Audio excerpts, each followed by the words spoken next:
तो बता दूं, पहले जो है कलम वाले पत्रकार हुआ करते थे, अब कमल वाले पत्रकार। तेजस्वी यादव इनसे डरेंगे? तेजस्वी यादव और उनके पिताजी CBI, ED, income tax, IT, IB से नहीं डरे, इस जैसे छटपुंजिया से डरेंगे। 10 साल जेल के अंदर रहेगा, 3 साल की एलएलबी पूरी करेगा और उसके बाद अपना केस स्वयं लड़ेगा। ऐसे लोगों का केस थोड़ी लड़ेंगे हम, लोगों का केस लड़ने के लिए बैठे हुए हैं। भगोड़े को अगर गाने गाकर उसको समर्थन देने का काम।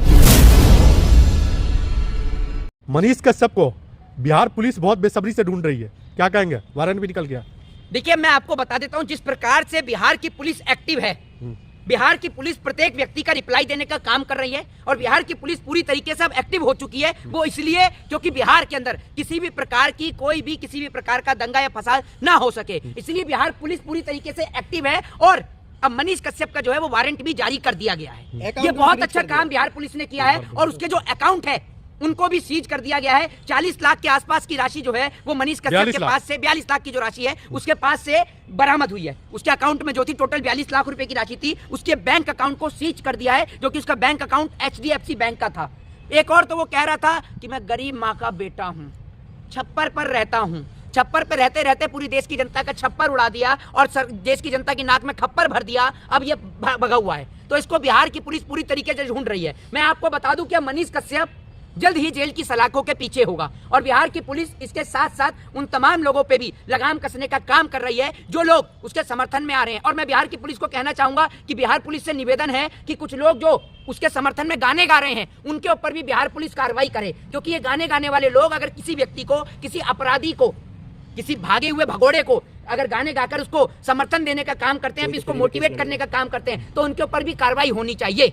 अब उसका एक वीडियो है ट्विटर पे वायरल हो रहा है, बोला कोई तो हमारा फ्री में केस लड़ेगा, वकील ढूंढ रहा है, आप वकील बन जाइए। नहीं, मैं क्यों बनूंगा उसका वकील? सरकारी वकील लेगा, सरकारी वकील लड़ेगा उसका केस। और वो तो अपने आप वैसे भी बहुत सारी डिग्रियां बताता है, मोदी जी की तरह अपने आप बहुत सारी डिग्रियां बताता है। इंजीनियर भी बना हुआ है, वो पत्रकार भी बना हुआ है, तो कोई बात नहीं। 3-4 साल जेल के अंदर रहेगा, 3 साल की एलएलबी पूरी करेगा और उसके बाद अपना केस स्वयं लड़ लेगा। क्यों? वो भी तो देश का नागरिक है, आप उनका केस नहीं लड़ सकते? नहीं, ऐसे लोगों का केस थोड़ी लड़ेंगे हम भाई साहब। ऐसे केसों का लोगों का केस लड़ने के लिए बैठे हुए हैं क्या? ऐसे लोगों का केस तो कोई भी वकील लेने को तैयार नहीं होगा। वो तो हमारे देश की जुडिशरी में प्रावधान है कि एक अगर मुजरिम भी होगा तो उसको भी अपना पक्ष रखने का हक और अधिकार है, तो कोई ना कोई वकील सरकार के द्वारा उनको नियुक्त करा दिया जाएगा। साथ में कोई साथ नहीं है पूरा देश। आप बताइए कहाँ गाने पे गाने आ रहे हैं, कई गाना हमने देख लिया है। कोई गाने नहीं आ रहे हैं। सुन लीजिए, जो संघी लोग हैं ये वही लोग गाने बना रहे हैं उसके लिए। एक बात आप मुझे बताइए, बीजेपी की भी तो बहुत बड़ी टीम है। बीजेपी IT सेल वाले गाने गब्बा रहे हैं और क्या कर रहे हैं? और गाने ही गब्बा सकते हैं। मनोज तिवारी से भी गब्बा दो एक आध गाना कि उसके लिए मनीष कश्यप के लिए गा देगा कि भैया मनीष कश्यप बियर पी के नाचेलू छम छम छम,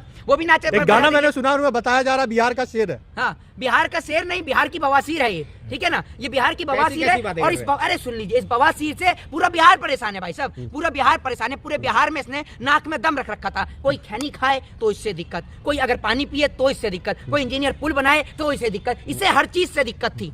इस दिक्कत को ही बिहार की सरकार ने उठाकर बंद करने का काम कर दिया कि कोई अगर व्यक्ति बिहार के लोगों को दिक्कत देने का काम करे तो बिहार की सरकार उस दिक्कत को जेल में डाल देती है। और ये बहुत अच्छा काम बिहार की पुलिस ने किया है। मनीष कश्यप जब जाकर के तेजस्वी यादव डर गए थे जी, वो कह रहे हैं तेजस्वी डर गए हैं। अरे भैया, तेजस्वी यादव इनसे डरेंगे? तेजस्वी यादव और उनके पिताजी CBI, ED, income tax, IT, IB से नहीं डरे, इस जैसे छटपुंजिया से डरेंगे? भाई साहब, जब मनीष कश्यप पैदा नहीं हुआ था ना, उससे पहले से उनके पिताजी राजनीति कर रहे हैं। और आप देख लीजिए, जिनकी भूमि पे वो खड़े होकर बोलते हैं ना, वो कर्पूरी ठाकुर की भूमि है। आप ये सोचिए, जिस लालू यादव की ये बात कर रहे हैं, उनके बेटे की जो बात कर रहे हैं कि राजनीति में उनको आने नहीं देंगे। भाई, जब आपका जन्म नहीं हुआ था ना, जब आपको गली मोहल्ले में नहीं जानता था, पूरा देश लालू प्रसाद यादव को जानता था, ठीक है? तो आप जिसके ऊपर आरोप उठा रहे हैं ना, उस व्यक्ति ने बिहारियों को सम्मान दिलाने का काम किया। जब बिहारियों को मार के भगाया गया तो कोई नहीं बोला, सिर्फ लालू प्रसाद यादव बोले। आज आप उनको बताएंगे कि आप उनको राजनीति से बाहर करेंगे? पुलिस ने जी ट्विटर हैंडल से खुलासा किया है जी कि मनीष कश्यप का नाम मनीष कश्यप है ही नहीं, मनीष उसका नाम तिवारी कोई है। तिवारी करके है। जी, मनीष भी नहीं है। नहीं, वो पूरा नाम ही अलग है। जी बिल्कुल, वो अलग कुछ नाम है, मेरे को भी याद नहीं आ रहा है। ये पूरी तरीके से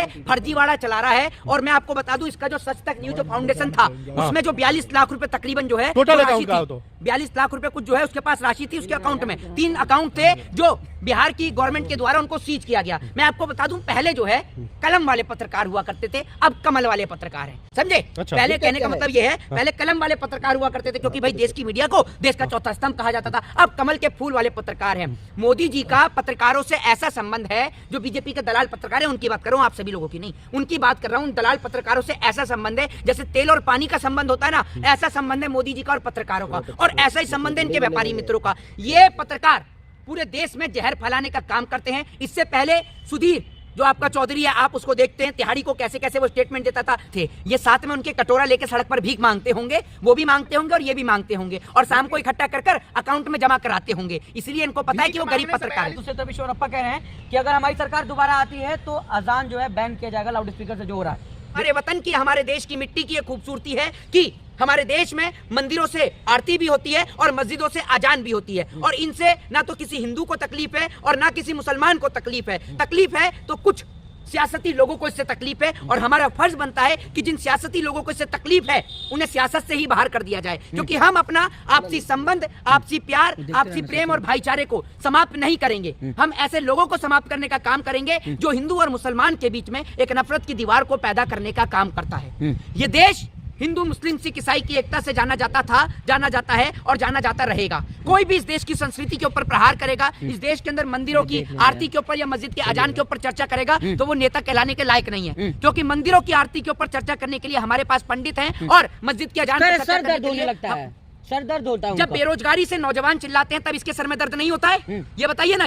जब बेरोजगारी से नौजवान चिल्लाते हैं, महंगाई से देश की जनता चिल्लाती है, तब इनके सर में दर्द नहीं होता? जब बलात्कारी बहन बेटियों के साथ बलात्कार करते हैं तब इनके सर में दर्द नहीं होता? तब कौन सी रुई कान में आप ठूस लेते हैं, वही रुई जब अजान हुआ करे तब ठूस लिया करिए।